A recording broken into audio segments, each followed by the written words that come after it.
Man, what's good, everybody? So, as a homeboy again, doing another reaction. Well, I'm gonna redo my reaction, the one from the Gang Wars, from the that Willie. I'm tired. That Woody and the one they talk about Woody, Gabe, and the year 1994, man. The Woody and the year of 1994. I guess I reacted to it, and I guess my audio wasn't working, so I gotta redo it, man. So sorry about that, guys.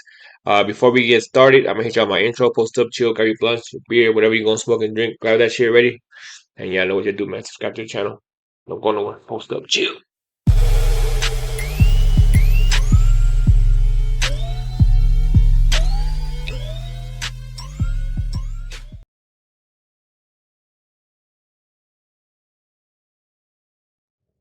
Oh, yeah. I can't even use a thumbnail either, man. I gotta take that. I can't even post that thumbnail, bro. That's crazy, man. Shit, should be tripping.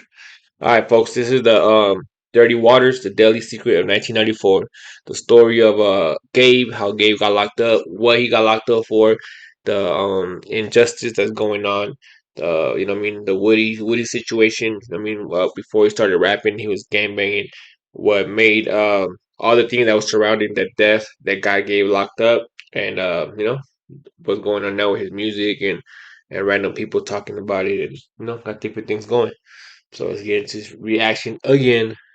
Hopefully it'll work. Oh.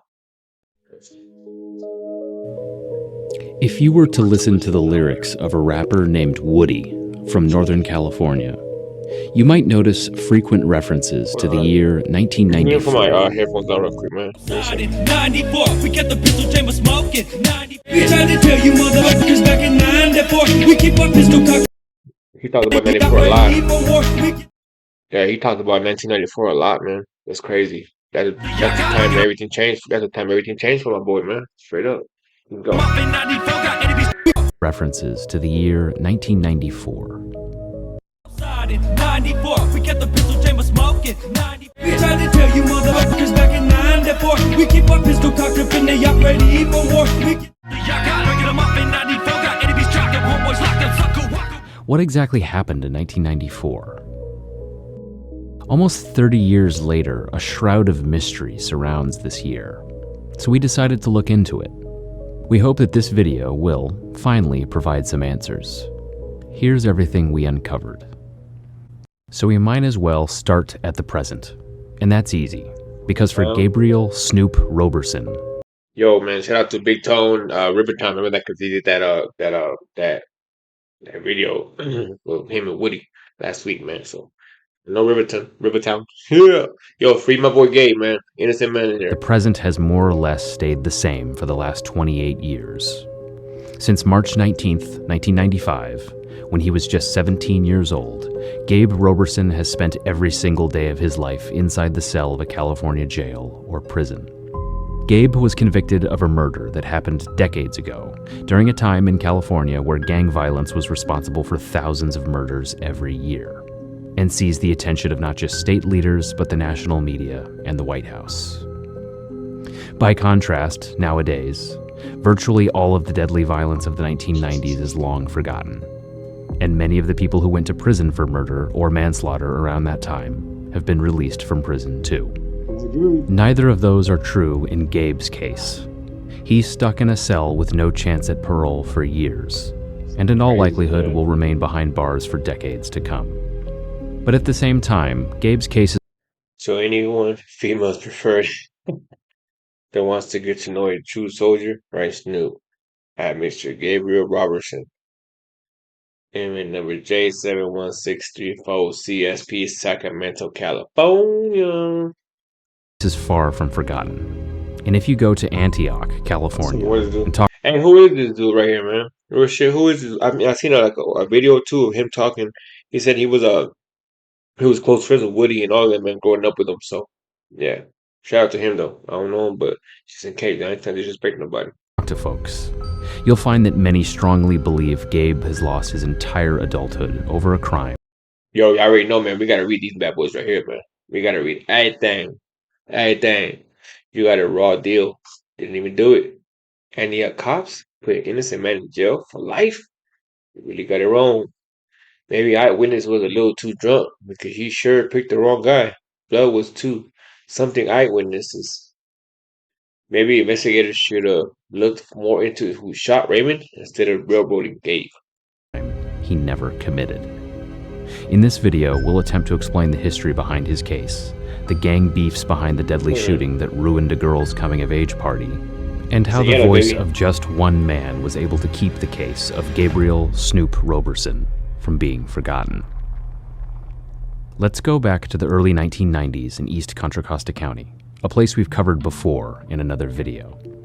Nowadays, the area's biggest city of Antioch is known as a haven for drugs, crime, gang violence, and a notorious kidnapping by a child molester. Damn. But back in the 1990s, Antioch sat at the crossroads between being a farm town and a quiet bedroom community, and was little more than a blip on the radar to folks who lived outside of the immediate area. Its neighboring city of Pittsburgh, however, had a different reputation back then. Pittsburgh was a high crime Oh, that's for AWACS area, bro. Shout out to AWACS, man. Pittsburgh. What's up, Esse? Still watching? Subscribe button. Hit the subscribe button. and a place known for shootings, robberies, gang brawls, prostitution, open-air drug dealing, and practically every other crime you can think of. And while Bloods and Crips violence grabbed the nation's attention in the Los Angeles area, in Northern California there's a different kind of color war going on. Norteños and the Sureños, translated simply to Northerners and Southerners, who claimed red and blue, respectively, and carved out territory through cliques that formed organically throughout the Bay Area, Central Valley, and coastal communities. During the 1990s, a few such subsets rose to prominence around the same time. They were largely made up of kids who were just a few years past puberty, yet their lifestyles and the crimes they committed were well beyond what you'd expect from a group of kids. The prominent Sureño gang in Pittsburgh at that time was Los Monkeys 13, or LMT. Oh, hell. Hey, no disrespect, but what? Hey, Los Monkeys 13. Hey, they probably some deli motherfuckers. But boy, that name itself's a joke. You know what I mean? Imagine. Where you from? I said Los Monkeys, is it? The what? Los Monkeys. You know what I'm saying? I be walking around. You know what I'm talking about, boy? Hell, I cannot take that shit serious, dog. But I guarantee they'll probably could have. They'll kill me quicker than the mother, boy. Don't play with them. No disrespect. But you gotta admit, bro. Los Monkeys. Hilarious, dog. Hilarious. Whose territory centered No around disrespect. West My bad. Boulevard. Teens' parents who were from Los Angeles or who had traveled from that area were more likely to join LMT. But if you were an up-and-coming Norteño, you probably ended up in either the Pittsburgh-based East Bay Locos or the Antioch gang known as the West 20th Street Norteños, a name 20th bestowed Street. upon them by a local newspaper, also called West Twomp for short. The media's bringing plenty of feedback and us look like monsters. Leveling us West 20th Street. Yeah, we West monsters. Members of these two groups were known to intermingle. Fine. He said it, but what is Twampsters? What town is that? You know what I'm saying? Like Twampsters. Like, let me know where did they get that name from? When did that come about? Like, where did Twampsters come from? You know what I mean? Explain it to me, man, because I didn't get it. Short, The media's bringing known as the West 20th Street Norteños, a name bestowed upon them by a local newspaper, also called West Twomp for short. The media's bringing plenty of feedback and us look like monsters. Leveling us West 20th Street. Yeah, we West monsters. Members of these two groups were known to intermingle, and the violence between both Norteño cliques and the LMT became almost routine. That brings us to April 16th, 1994, when a 16-year-old Pittsburgh resident named George Garcia decided to take advantage of his father going a couple hours south to San Jose and invite friends over to his home on 138B Madeline Street. He asked about a half dozen people to come over, but one of them, a guy named Goofy Eddie Segura, who drove a distinctive 1979 Burgundy Monte Carlo, circulated a flyer advertising the party around two local high schools. So, a lot more. Hell no, man. One thing you don't do, it's like it should be a law, bro. If you're throwing a party, right, you don't put on no goddamn flyers, man. Especially if it has your address on it. You don't do that, man. Cause you know damn well your ops are gonna get that. They're gonna get that location and they're gonna be at that party, start some shit. You know what I mean? Never throw out flyers, bro. People be giving it to people. You know what I'm saying? Different people be seeing that shit. You know what I mean? It goes around, man. Flyers is a no-no, especially with your address on it. More guests were bound to show up. Among them were brothers Carlos Blackbird Ramirez and his brother Free Ray, Blackbird. as well as Gabe Roberson and a host of other Free my man EBL Gabe. and West 20th Street gang members. For you see, George Garcia was a Norteño and was hosting a party with many Norteño guests, despite living right in the heart of Sureño territory. They soon learned that they weren't the only ones who knew about the party that night. A little before My man is putting up aerial shots of the location and everything. This bad boy, bro. He hit up Google Maps. You know what I'm saying? That my boy hitting up locations, school, streets, everything, boy. Shout out to this dude right here. 10 p.m., a blue sedan drove by, and someone hung a gun out the window and opened fire at the house party, striking Ray Ramirez in the side. He fell, hitting his head on the concrete, while the bullet instantly paralyzed him from the waist down. His 17-year-old brother, Blackbird, witnessed the entire thing and was obviously incredibly distressed. 5 years later, after lingering in poor health, Ray Ramirez would pass away shortly after being admitted into a local hospital. Damn, that's crazy, bro. Gabe Roberson was standing right next to Ray Ramirez when he was shot, but didn't stick around too long after. Every time he fucked up, bro, but that picture he put up there was. Why my man put a picture like that up, bro? This fool's tripping. You know what I'm saying? Hey, he got that mullet, bro. They got that mullet back then. I think Big Tony had the same kind of hairdo, bro. So he brought that shit back from the way back then in the 90s, huh? The cops got there. He would later explain that he'd decided he'd had enough for one night and simply walked on home while replaying the traumatic events of the evening in his head while other Norteños from the party plotted retaliation. This incident set off a chain of events that would forever change the lives of everyone involved. It just so happened that on the same evening as the party on Madeline Street, a family was hosting a coming-of-age party for 15-year-old Cristina Ramirez at the Veterans Hall in the neighboring town of Antioch. Known as a quinceanera, the celebration was set to go well into the night, fully catered with food, beer, and music. Quinceañeras are typically joyful events, full of life Hell yeah. and dancing, where the young lady who's being celebrated gets to help plan her own party in great detail. In this case, Cristina made a seemingly innocuous decision that might have factored into the tragedy that was about to unfold that night. She decided that guests would wear sky blue, and that the room should be adorned with white and blue balloons. Simultaneously, Christina's father hired a band but gave the musicians specific instructions.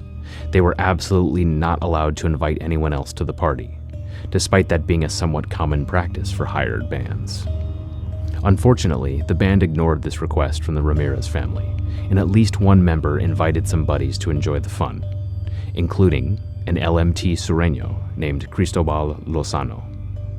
2 years later, Lozano would be arrested along with 4 other Sureños on suspicion of killing 18-year-old Luis Cano in Antioch, and he'd later take a plea deal for an assault with a firearm charge. But on this night, police... Man, that's crazy, bro. For real. Hold on, let me check. I'm checking out something right quick. Hold on, folks. Okay, cool. Man, look, take this time to go subscribe to the channel, man. The new channel, too, bro. Not just this one, right? Do me that favor, man. Let's go. Police were pretty certain that he'd had nothing to do with the shooting at the party that paralyzed Ray Ramirez. And the 2 suspects who police eventually identified, Joel Pirate Tapia and Baltimore Arroyo, were never charged with shooting Ray. But they were known LMT Sureños who were both implicated in other unrelated acts of gang violence. At any rate, the quinceañera was coming to an end a little before 1 a.m. on the morning of the 17th, when party guests noticed a subtle disruption. A young man, whom no one invited, opened the door to the Veterans Hall and peeked inside, appearing to carefully inspect each table of attendees. He appeared to fixate on Cristobal Lozano. Then he closed the door and left. Multiple attendees would later identify this person as Goofy Eddie Segura, who had arrived in his Monte Carlo with a carload full of Norteños. Around the same time, one of Christina's friends came up to her. Hey, this shit works, man. Icy hot, especially when you work your ass off all day and you sore. Man, put some of that icy hot in that bad foot, dog. That shit, you know what I mean? Put some work. And told her, "There's a bunch of norteños outside." Christina replied that someone should tell an adult. But before long, two more young men burst into the veterans' hall, one armed with a revolver, the other with a sawed-off shotgun. They appeared to be aiming at Lozano, who was standing near the band, when they opened fire. Lozano escaped injury completely, but 5 people were hit, including 2 of Christina's uncles. Man, that's the crazy part, man. It still happens to this day, bro. Every time it's a gang on gang crime, violence, whatever it is, shootings, the people that are doing the shooting, they can never hit their target. They always hit the innocent bystanders. They hit the civilians. They hit kids, women. You feel what I'm saying? Like, man, if you can't aim, you can't use a gun. Don't shoot at. Don't just shoot randomly, bro. If you're gonna go and shoot somebody, I don't condone that type of stuff. I don't mean violence should stop, period, man, because we all need to unite. You know what I'm saying? Because we're being divided and the government's winning. But if you're living this kind of lifestyle, bro, hit who you want to hit. Don't just shoot, close your eyes, and pray and spray. You hit. You know what I'm saying?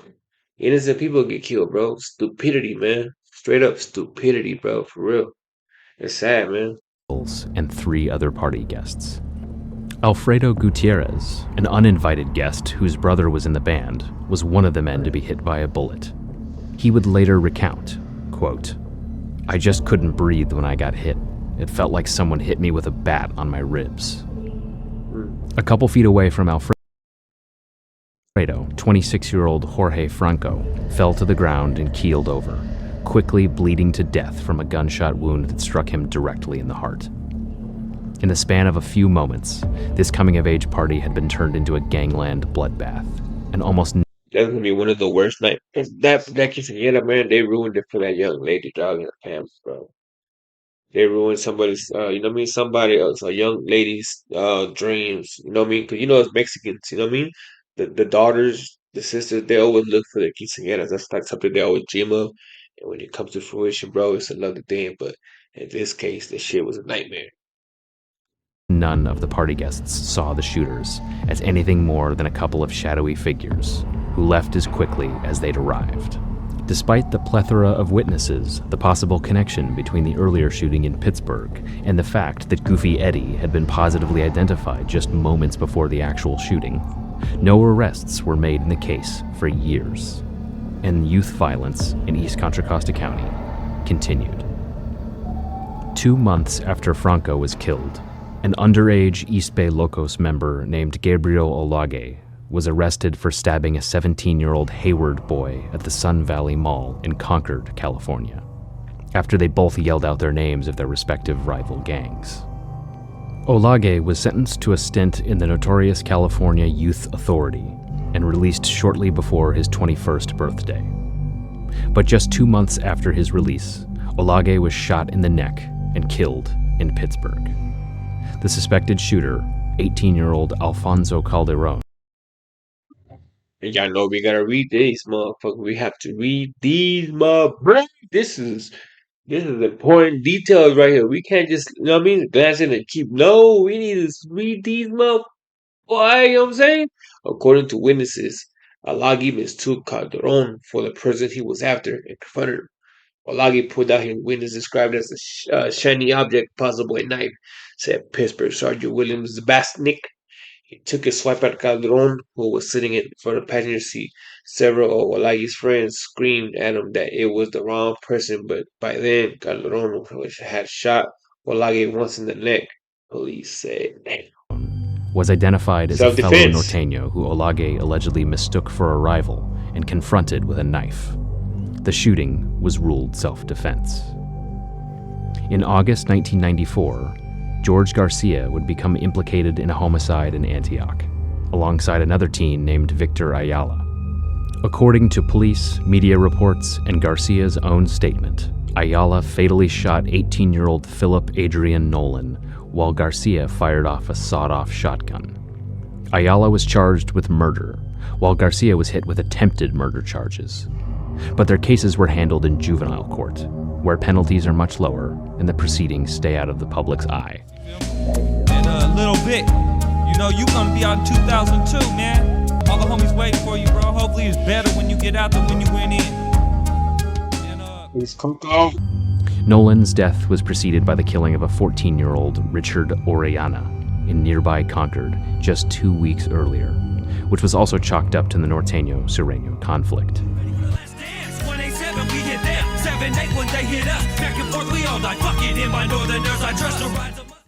The following month, at a bonfire market in downtown Antioch, 3 people were shot by a young man who first fired at a person he was arguing with, but then appeared to just shoot randomly into nearby crowds. Luckily, no one was killed. Man. One evening in January 1995, at a Taco Bell in Antioch alongside Highway 4. My boy, that is not no goddamn Taco Bell, man. Sorry to tell you, my brother. That is not no goddamn Taco Bell. Hey, yo, killer, whatever. That ain't Taco Bell, boy. I understand they sell tacos. Real street taco type shit. It's a taco shop. Not no Taco Bell, my brother. There's no purple with a bell in that motherfucker. It's a taco shop. Someone in a yellow Malibu full of norteños fired several shots into a BMW after one of the passengers yelled something at them. One person was struck in the As the car drove past, the occupants were giving them hard looks and dogging them. They passed by a car with 4 baby mamas inside. BMs, that's baby mamas, right? BMs, baby mamas? Alright. The baby mama, but why the fuck would baby mamas be shooting motherfuckers? Yelled something at them, drove out of the lot, and stopped at Mahogany, whatever. The car with the baby mamas pulled up along the driver's side of whatever's car. In the hip, and another cut by broken Baby glass. mamas, what the fuck? But nobody was killed. This time, the Yo, them baby mamas, that must be the baby daddies. Black males. What the fuck? I'm stupid as hell, bro. I'm stupid, dog. Baby mamas. What the? I'm about to say, yo, these baby mamas is mad. They're not getting child support. Black males. My bad, man. Please stop. I spoke by telephone to Boo Boo Boo father concerning the case and arresting the son. Mr. Boo Boo told me that a subject known to him as Woody had been with his son tonight. The suspect was identified as an Antioch native named Ryan Wood, whose red-tinted hair may have made him easy for eyewitnesses to identify. Wood was spotted by the police shortly after the shooting, but escaped following a car and foot chase. Wood's residence in nearby Clayton was raided by police, and they seized photographs and other evidence before ultimately arresting him on attempted murder charges. Wood was able to avoid prison, thanks in part to a lack of witness cooperation, but was required to stay away from the Antioch area as a term of probation. In just a few years, though, Ryan Wood would be known around the world for being influenced by his upbringing in the city of Antioch, and the Taco Bell shooting would later be immortalized in a popular song. In November 1995, yet another teenager was killed in a shooting, this time just 1 block away from Antioch City Hall. 17-year-old Martin Maya was shot in the head, abdomen, and arm, but survived until the next day when he was pronounced dead at a local hospital. 2 others were injured. This time, police identified a suspect within hours of the shooting, and detectives would later claim that the same man was responsible for the Bonfair Market shooting nearly a year earlier. It was Carlos Blackbird Ramirez, Ray Ramirez's brother, who had apparently spun out of control after that fateful night on April 16th the year before, after watching his brother suffer. Raymond, the night before April, he got shot, started a big old thing, a whole bunch of stuff happened.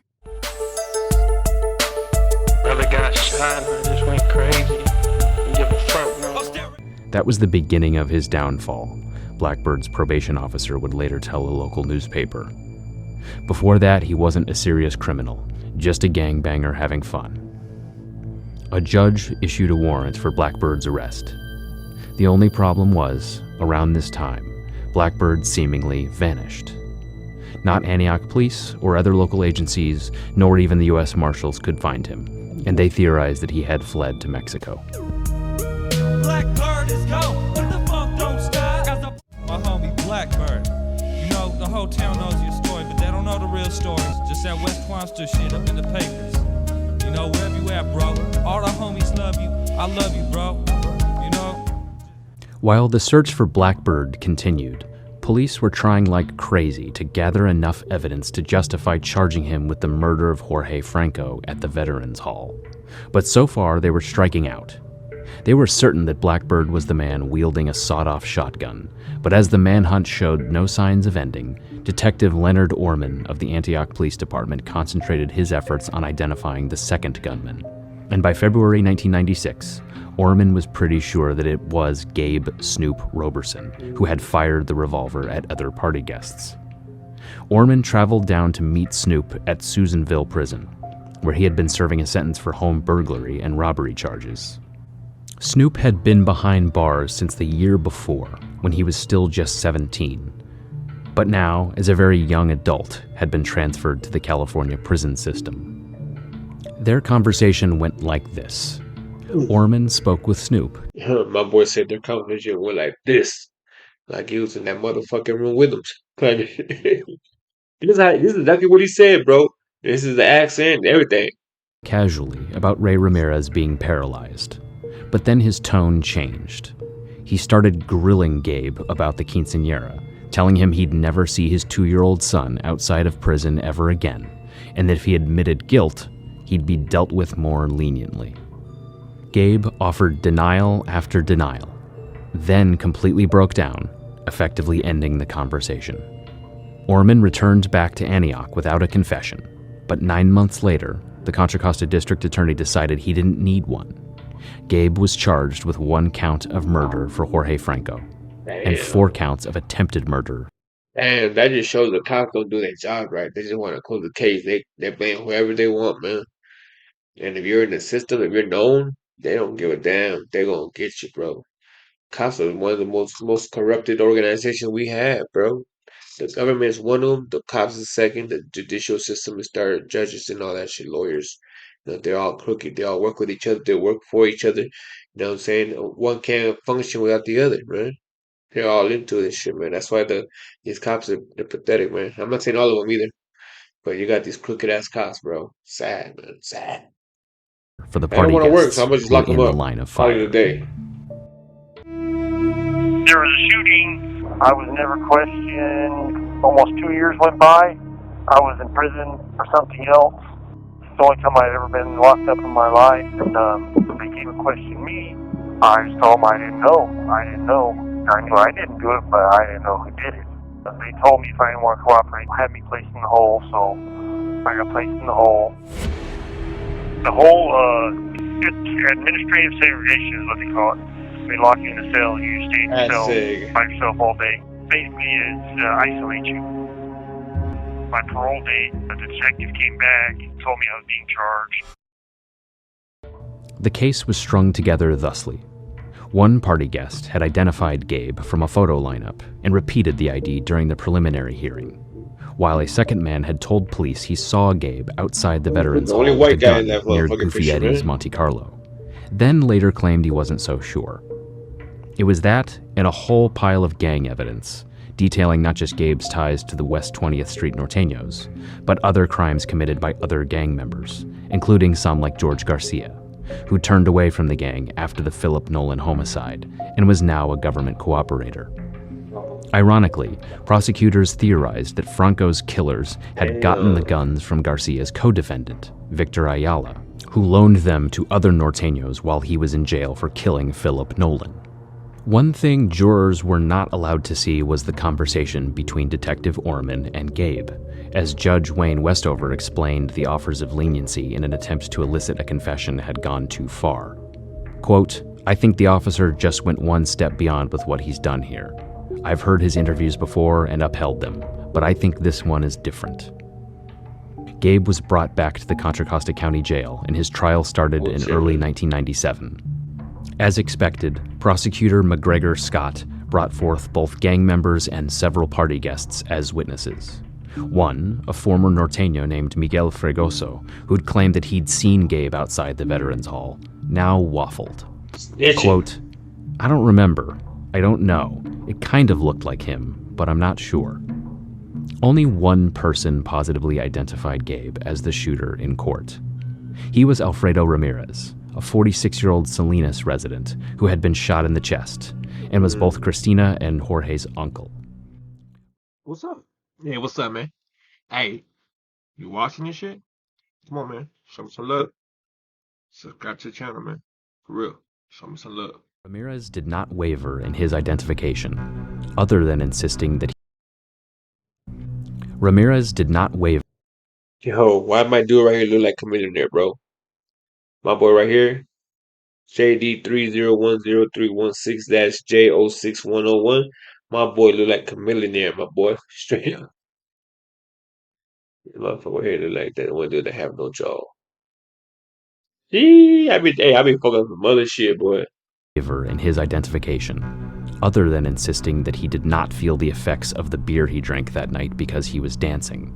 But towards the end of the trial, seemingly way more than he made 6 12-packs. As the trial was ending, Detective Orman testified that Alfredo Ramirez had initially offered a description of the shooter with one very specific detail that could not have applied to Gabe. He had distinctive blondish red or reddish blonde hair. Nevertheless, Alfredo had identified Gabe in both a photo lineup and in court. So when jurors began to deliberate, they were heavily leaning towards guilt. But days into deliberation, there was still one holdout who didn't have faith that Alfredo was sober enough to identify the shooter. He was drunk, a mistrial was declared, and McGregor Scott was taken off the case and replaced by another deputy district attorney, John Cope. At Gabe's second trial 5 months later, his luck ran out. He was convicted of murder, all of the attempted murders, gang charges, and enhancements for use of a gun, leaving him with a sentence of life and then some. That's crazy. Quote, "I'm glad he got it because that's what he deserves," Oscar Franco, Jorge's brother, told reporters. Gabe was returned to prison, and when the door slammed shut behind him, there was no reason to think that his case would ever get widely spoken of or paid attention to again. It had received minimal media coverage, with reporters in the area much more intrigued by the manhunt for Blackbird. But the following year, that changed drastically. In early 1998, Ryan Wood, the West 20th Street norteño who'd been involved in the ATIOCH Taco Bell shooting, kicked off his career as a rapper, and from then on was forever known by his stage name, Woody. Woody took interest in breakdancing and hip-hop at an early age, and started rapping in high school.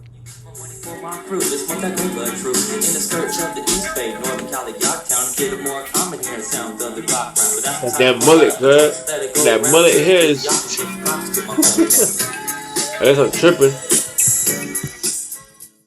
Despite some significant hurdles, he was white in an era where Vanilla Ice had made a mockery of white rappers. He was self-funded. His hometown lacked major street credibility at that time. He produced his own beats, and he lacked mainstream acceptance or distribution. His debut album, YALL Influenced, began generating a buzz. Woody started selling the album out of his own trunk in the spirit of a Bay Area rap entrepreneurial spirit that became widespread in the early 2000s, but eventually started stocking the shelves of local record shops. In the blink of an eye, YALL Influence was being sold out of Tower Records, Sam Goody, and other major chains. Woody's songs were transparently authentic, the musings of a young man caught up in a treacherous world of gang violence, torn between unwavering loyalty to his friends while contemplating how and when he'll face the consequences of his lifestyle. He spoke not just about gang violence, but the dilemma. Alright, folks, before I pause that shit, subscribe to the channel, man. Read that, man. Not your average white guy. I'm a Northern Cal YALL influenced rapper representative West Swamp and YALL. Loyalty above all laws. Believer. OE drinking. Making beats drunk. Leaving blocks cloudy in the 69 drop lark. Pointing down for my fellow Northerners with my pit bull Seidel type of killer. I'm not your average white guy. I'm putting down for Northern Cali and trying to hook up all my boys from the York and surrounding areas in East Coco County because it's hella talent out here. Ryan Woods, 6 foot, medium built, blonde hair, blue eyes, where the red hair at? Clean cut and always fitted cool. When I met him, I was thinking to myself, is he a white hardcore gangster rapper? He looks so harmless. He got the name Woody for obvious reasons. He's white. 24-year-old has been rapping since the age of 15, but it has just been the last 3 or 4 years that he got serious. He even put his lock up for collateral to get a loan to buy equipment. Damn, that's boy, that's the best thing he could have done right there, right? He has his own label called East Coco Records. Cock, Coach, whatever records. Is another label he is also on currently. He is working on some projects such as Northern Exposure Volume 2 and his next solo project, Take My Soul, where he did most of the production, but studio tone lace beats also. Be Legit is his label mate and featured on his new CD along with Levity, Shadow, Little Los, Louis Lou, B Dog, EXO, and many more. Woody is a very talented rapper, a great guy, and definitely true to himself. So watch out for Woody's next project coming soon. All right, all Dilemma of right. being caught between the How's my streets reading? in his own family, How's my reading? and also though? spoke about real-life events with piercing accuracy. Nancy. To take these are real events that happen. I'm talking about real people, homeboys of mine. This isn't a fictional tape. This is real things. This is my side of it. You know, this is how I. On the album Demons in My Sleep, released through the major distributor Koch Records, Woody included a song called Tales of a Killer, with a verse that recounted the events of the Taco Bell shooting that mirrors the police reports in that case almost exactly. There's another common theme in Woody's music: Gabriel Snoop Roberson. In song lyrics, album liner notes, and in interviews with the media, Woody insisted that Snoop was innocent and praised him for his, quote, loyalty.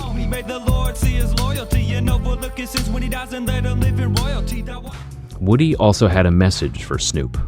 Quote, "We got that appeal lawyer coming, bro." And what's up, Snoop? Hey, we got that appeal lawyer coming, bro. For real. We got that appeal lawyer coming. My homie Snoop needs help locked in a prison cell. Fight for an appeal and get him out while he still has his help. I'm trying to make enough money to hire Johnny Cochran and remove an innocent prisoner from the walls. As Woody's fan base grew and the phenomenon of anonymous internet forums began to spread in the early 2000s, fans across the United States grew curious about this person, Snoop, that they kept hearing about in songs. The local newspaper even took notice and aired an interview where Woody gave his side to not just Snoop's case, but several other high-profile incidents in East Contra Costa County. The cops and the DA might have won in court, but Woody was winning on public relations. However, this had no bearing on Snoop's case. He lost his appeal and continued to serve out his life sentence, with no other legal options available. As Woody's rap career was just taking off, yet another tragedy occurred in July of 1998. After a manhunt that lasted 4 years, Blackbird surfaced in Antioch, but he would never end up in police custody. He allegedly showed up at the home of his ex-girlfriend, took their 2 kids, and barricaded himself inside the house for what turned out to be a multi-day standoff. Oh, this is the things they were telling me about, man. They hit me up my DMs and told me about this. Supposedly, right? What it is, supposedly, right? That Blackbird killed his kids, but people were saying like his baby mama, her family, his family. That man, this man loved those kids more than he loved anybody else in the world. So there ain't no way he would hurt them girls, bro. So the other thing is the cops killed him. The cops shot him and they try to blame it on him. You know what I mean? They were killed in the crossfire, accidental death, whatever. And they made it look like he killed the kids. Cause how you gonna shoot yourself twice in the head? You can't do that. Once you shoot yourself in the head, you're done, bro. So they try to cover this shit up, man, and swept it under the rug, bro. Crooked ass cops, right? Crooked government. You know what I'm saying? Can't trust them. In the end, both Blackbird and his daughters were dead from gunshot wounds. Police announced that Blackbird had killed the girls and then turned the... It was the second such Yes, sir. standoff in Antioch to end this way within a relatively short period of time. But friends and family members of Blackbird have rejected this version of events, with Woody insisting that Blackbird and his children were killed by police, pointing to the fact that he had suffered 2 fatal gunshot wounds to the head as evidence of Right. this. Perhaps to push back against this narrative, Antioch police released tapes of the standoff. While those tapes were released to the media, no versions have surfaced online, and the Antioch Police Department says they have since been destroyed. All that's left are online articles where journalists recounted what they heard. Woody was devastated by the death of Blackbird. They're trying to lock all of us up. They might have killed the babies and loads. They knew that Snoop didn't kill nobody and sentenced him to the most. No doubt the pick a start is Blackbird tonight. I'm chopping it up with my big homie. He might be gone, but he's still in my life. Impossible to separate us, but one of the same spirit. His flesh is gone, but his soul is on it. When he speaks to me, I hear it. The only Gotta get Gabe out, homie. Wasn't for that, I'll be with you right now, without a second thought. Blackbird dedicated his life. As the years ticked on, Woody's rap career continued there's my boy forward, right there in the and his back. fan base got bigger and bigger. He got a major record deal from Koch Records, but also continued putting albums out on his own label, East Coco Records, and became known as a local legend. He continued to rap about Snoop's loyalty and how he was wrongfully convicted, with lyrics that seemed to hint at the identity of the real perpetrator. Just as love. I can't appreciate enough the days like this I live to see. If it wasn't for a homie like Snoop, Snoop would be me. And although Blackbird ain't here to share it, but didn't have a clue that I would soon be gunning for revenge. For my enemies that paralyze and slowly seal the fate of my blood brother. Wait, what the Bible gotta say? If my family's hurting anyway, somebody's gotta pay. For ex homies who right, police say forever Snoop's locked down. He's innocent. You can ask the young. I do my devour, strip that OG from his reputation in the late night hour show. Shower, let the situation sour with funk, but ain't no stopping the popping that gets to dropping these punks. I found my Around 2002, Woody moved to Paradise, Nice little California, dog right there, boy. a small town in the foothills of the Sierra Nevada, where he started meeting new people. Shortly thereafter, Woody's music started to take on a darker tone. Lyrics about gangbanging and Conspiracies, partying right? were overshadowed by lyrics about government conspiracies, Yeah, there you go. mental health, That's another one right there, bro. That's another shit right there. They're saying that he was speaking about certain things about the government.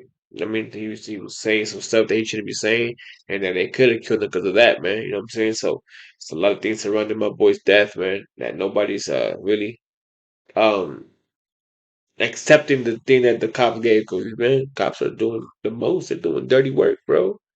They're hired killers for the government, man. Cops are hired killers of the government, straight up. and otherwise morose themes. But then, on March 7th, 2007, Woody died of an apparent self-inflicted gunshot. Rest in peace, Woody, man. Real shit. As rap fans mourned the death of an underground legend, Woody's mother made an alarming post on an East Coco Records internet forum, stating that after Woody died, he had been robbed by a, quote, evil girl. To this day, circumstances Yeah, I ain't even gonna surrounding say the Woody's mother death remain I ain't even gonna mention that because I don't know. It's not my place to even mention nothing about that. But man, like I said, bro, I've been getting hit up in the DM. They've been telling me a lot of shit, man. What's going on, bro? But that was back. That was back then. I don't know what happened recently, but yeah, the mom is crazy, bro. They just shut the hell up and just keep watching this shit, man. somewhat of a mystery. Online rumors spread that Woody died in a town called Florence in Oregon. This rumor traces back to an online post by someone named Sharon M. We were able to verify that Sharon M. is in fact related to Woody and resides in Florence, Oregon. We will leave it at that. Another rumor is that Woody was distraught following the death of his wife, but we could not find any confirmation that Woody was even married. We were also unable to locate a coroner's report, but did find confirmation of death from the Social Security Death Index. Nevertheless, not even Woody's close friends know exactly what happened to him. Damn, still can't believe my end is gone. Can't shake the feeling in my gut, there's something more that went on. But you the only one that knows the truth, which adds to the stress. So many questions still unanswered, I can't seem to let rest. It's weighing heavy. But here's what we do know about the days leading up to Woody's death. An IRS tax lien was levied against him in late 2006 for $10,282. He made frequent trips to Oregon and Washington. He used several burner phone numbers and even used a fake name to obtain a P.O. box in Paradise, We're California. living a crazy ass life, man. In June 2009, Lenny Cervantes, who was a close friend of Woody, died in a mysterious car accident in Paradise. That's crazy, Nearly man. 30 years have passed since the fateful night of the Veterans Hall shooting, and a lot has changed. The men who prosecuted Snoop went on to become a leading U.S. attorney and a judge, respectively, while his lawyer was also appointed to the bench. Detective Orman remains in law enforcement after an esteemed career at the Antioch Police Department, and Woody's music is as popular as it ever was, with many of his friends dedicating their own rap careers to keeping his legacy alive. Wax. For They Snoop, wax. though, Woody almost World. nothing has changed. The Innocence free my Project man, considered representing him, but ultimately turned it down because it generally reserves resources for cases with DNA evidence. His appeals have struck out, and his first parole board hearing went horribly. And unless he shows up at the next hearing with his hat in hand, ready to confess to something he still insists he did not do, Man, he should just might as well just confess to it, man. Like real shit. I mean, I'm sad to say that shit, but nowadays all these rappers that are blaming shit on the dead homies. Hey, my man should just be like, look, bro, this is my boy's the one that did it. You know what I'm saying? That's what y'all wanted, man. That's the true shit. Let me out, man. Cause if he don't do that, they ain't gonna let him out, bro. If they're not letting him out, man.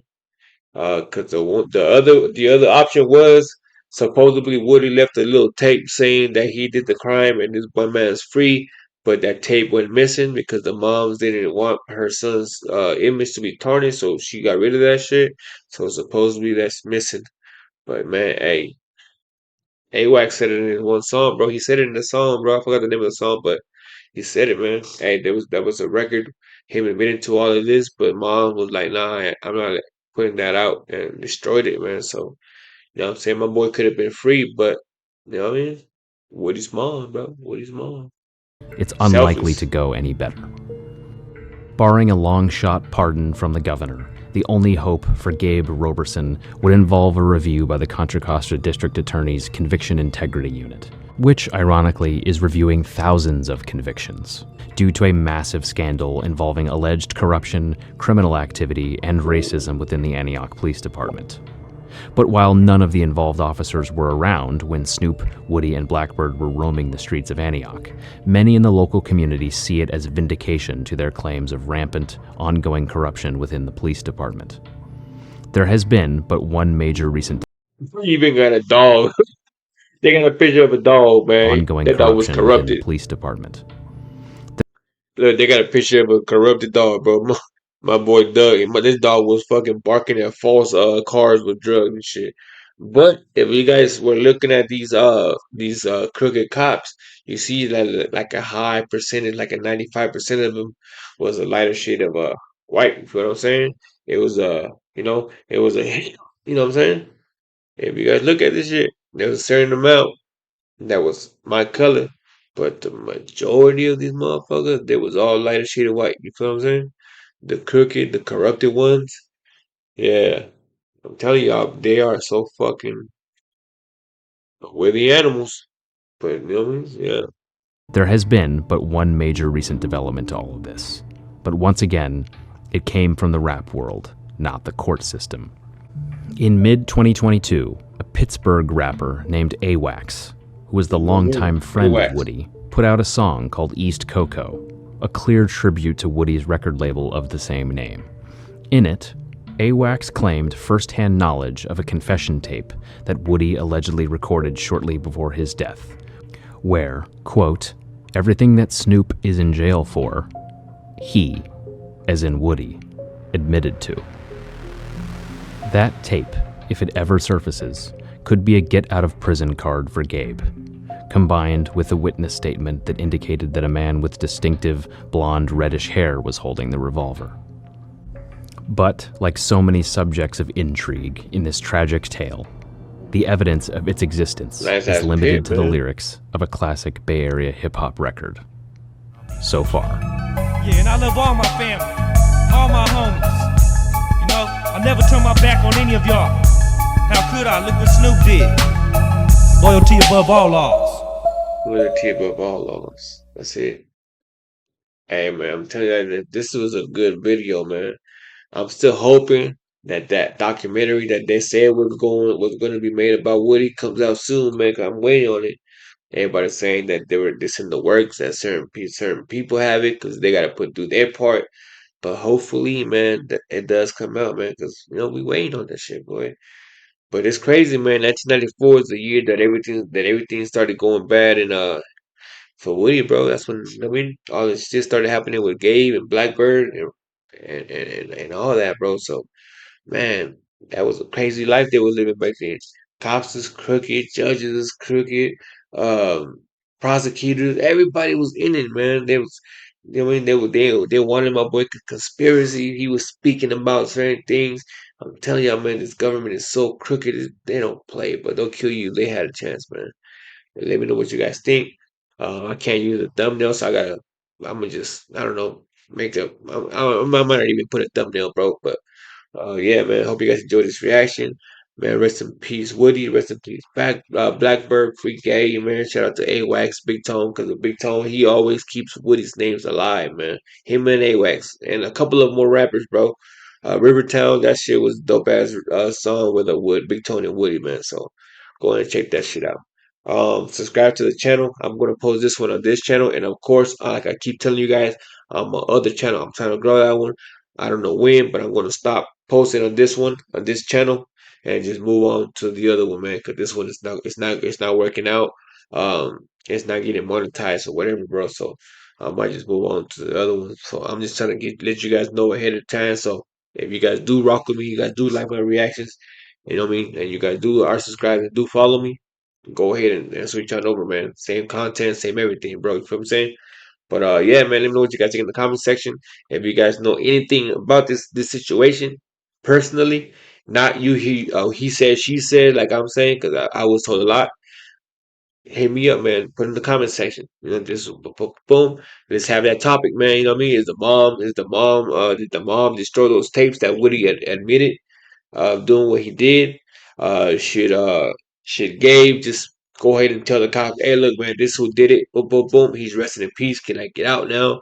You know what I mean? Since everybody's doing it, they all blaming it on the dead, anyways. Or what do you guys think should happen, man? Let me know in the comment section. I always read them and I respond to them, bro. So yeah, man. Hope you guys enjoyed this reaction. Once again, subscribe to the channel and the other channel. It'll be in the description. And go ahead and do your thing, man. Let's get the views up, the likes up, and yeah, subscribe, share, do all that good stuff, man. Until then, it's your Esse homeboy, and I'm out with another one. Oh yeah, man. Oh yeah, before I forget, if you guys want to help the channel out, man, you know what I mean? Everything in the description, we all there. I'm trying to get a mic, trying to get camera. I'm trying to upgrade my shit, man. So I don't get YouTube money, yeah. So like y'all want to help your essay out, man. 50 cents, a dollar, whatever it is, man. It'll be really appreciated. I'll be grateful. I mean, so yeah, the info's in the description, man. Go ahead and do your thing, man. No, man.